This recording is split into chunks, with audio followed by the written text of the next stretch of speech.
Assalamualaikum warahmatullahi wabarakatuh. Halo teman-teman, perkenalkan nama saya Nini Nurdiana Awalia, biasa dipanggil Diana.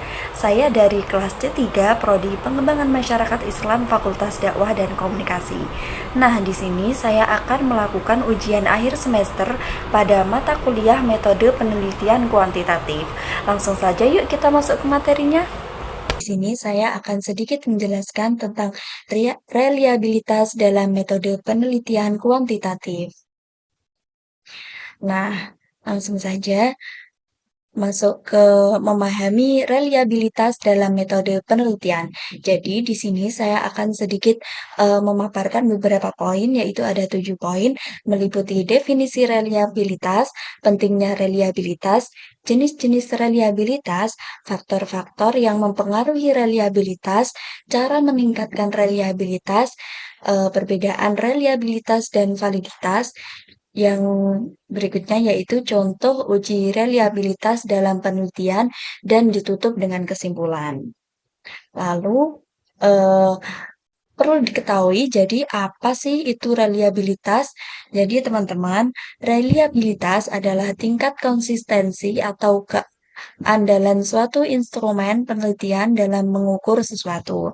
Jadi, instrumen yang reliabel akan menghasilkan data yang sama atau konsisten jika digunakan dalam kondisi yang sama pada waktu yang berbeda.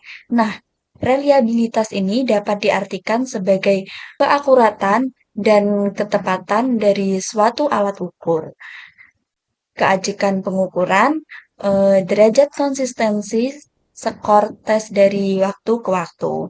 Nah, pentingnya reliabilitas itu meliputi menjamin konsistensi data. Nah, maksudnya menjamin konsistensi data ini apa? Data yang konsisten itu memungkinkan peneliti untuk menarik kesimpulan yang valid. Kedua, yaitu meningkatkan kepercayaan pada hasil penelitian. Data yang diperoleh dari instrumen yang reliabel dianggap lebih terpercaya, dan yang terakhir yaitu mengurangi kesalahan pengukuran. Maksudnya, kesalahan seperti bias penelitian atau responden dapat diminimalkan. Lalu, jenis-jenis reliabilitas. Jadi, jenis-jenis reliabilitas sendiri itu ada 4 teman-teman, yaitu reliabilitas uji ulang, reliabilitas antar penilai, reliabilitas konsistensi internal, dan reliabilitas bentuk paralel. Nah, yang pertama yaitu reliabilitas uji ulang. Maksudnya yaitu mengukur konsistensi hasil dari instrumen yang sama ketika digunakan pada waktu yang berbeda. Nah, maksudnya metode untuk mengukur konsistensi instrumen pengukuran seperti kuesioner atau tes dari waktu ke waktu. Nah, caranya adalah dengan memberikan tes yang sama kepada responden pada kedua waktu berbeda dan mengukur sejauh mana hasilnya konsisten. Jadi kita memberi dua tes seperti itu, kayak tes pertama sama kedua. Nah, itu nanti yang terakhir kita bandingkan tuh hasilnya tes pertama sama kedua itu reliabel apa tidak. Untuk kelebihannya sendiri dari reliabilitas uji ulang ini yaitu mengukur stabilitas instrumen dari waktu ke waktu, dan tetapi mempunyai kelemahan rentan terhadap efek ingatan atau responden mungkin mengingat jawaban sebelumnya. Lalu yang kedua yaitu reliabilitas antar penilai. Mengukur sejauh mana dua atau lebih penilai memberikan hasil yang konsisten saat mengevaluasi hal yang sama. Nah, maksudnya mengukur sejauh mana dua atau lebih itu eh, rated terus memberikan penilaian yang konsisten terhadap objek yang sama. Ini penting untuk memastikan bahwa hasil yang diperoleh dari evaluasi atau pengukuran tidak bergantung pada siapa yang melakukan penilaian, melainkan berdasarkan kriteria yang jelas dan konsisten. Nah, kelebihan dari reliabilitas antar penilai sendiri ini cocok untuk data yang membutuhkan penilaian subjektif, tetapi kelemahannya membutuhkan pelatih penilai untuk mengurangi bias. Ketiga yaitu ada reliabilitas konsistensi internal. Nah, reliabilitas konsistensi internal sendiri ini mengukur sejauh mana item-item dalam instrumen menghasilkan hasil yang konsisten. Nah, teknik yang digunakan itu ada dua, bisa Cronbach alpha sama split health reliability. Nah, untuk yang terakhir yaitu reliabilitas bentuk paralel, mengukur konsistensi antar dua bentuk instrumen yang setara. Maksudnya, metode untuk mengukur konsistensi antar dua bentuk instrumen pengukuran yang berbeda namun setara. Instrumen ini digunakan untuk mengukur konstruksi yang sama, tetapi dengan item yang berbeda atau dalam format yang berbeda. Uji ini bertujuan untuk melihat apakah kedua bentuk instrumen memberikan hasil yang konsisten meskipun itemnya berbeda. Untuk kelebihannya sendiri, mengurangi risiko bias instrumen, dan kelemahannya membutuhkan usaha ekstra untuk membuat dua instrumen yang setara. Lalu lanjut ke faktor yang mempengaruhi reliabilitas. Jadi, faktor yang mempengaruhi reliabilitas sendiri itu ada 4, yaitu jumlah item dalam instrumen, yaitu semakin banyak item yang relevan, maka semakin tinggi reliabilitasnya. Yang kedua yaitu kejelasan pertanyaan. Pertanyaan yang ambigu dapat menurunkan reliabilitas. Jadi kalau kita memberi pertanyaan itu, sewajarnya itu harus yang jelas, biar tidak ambigu gitu. Lalu yang ketiga, ada karakteristik responden. Faktor seperti kondisi psikologis dan tingkat pendidikan mempengaruhi hasil. Yang keempat yaitu kondisi pengukuran. Nah, kondisi pengukuran sendiri yaitu suasana atau waktu pelaksanaan dapat mempengaruhi konsistensi. Lanjut, yaitu cara meningkatkan reliabilitas. Cara meningkatkan reliabilitas sendiri yaitu ada 5. Yang pertama yaitu menggunakan instrumen yang terstandar. Pilih instrumen yang sudah teruji sebelumnya.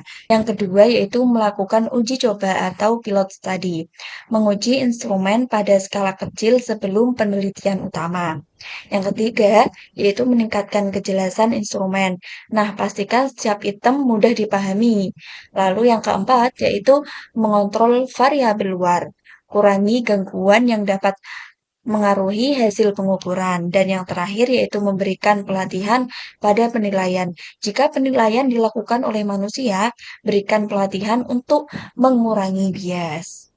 Terakhir yaitu reliabilitas dan validitas. Reliabilitas dan validitas ini saling berkaitan tetapi mereka berbeda.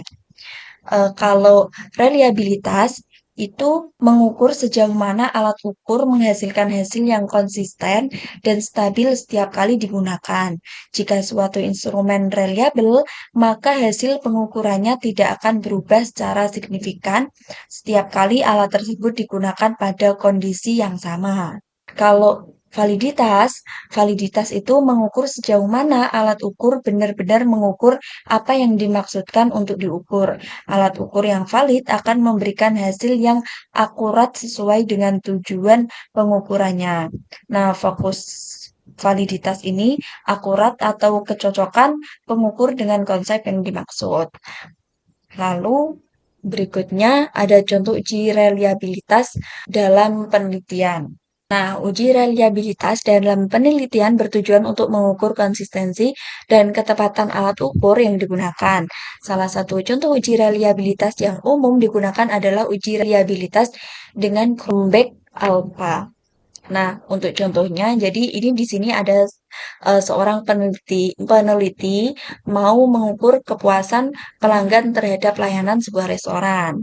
Nah, kuesioner tersebut berisi 10 item pertanyaan yang berkaitan dengan berbagai aspek layanan, seperti kebersihan, kecepatan pelayanan, kualitas makanan, dan keramahan staf. Nah, langkah-langkah uji reliabilitasnya yaitu pertama pasti mengumpulkan data.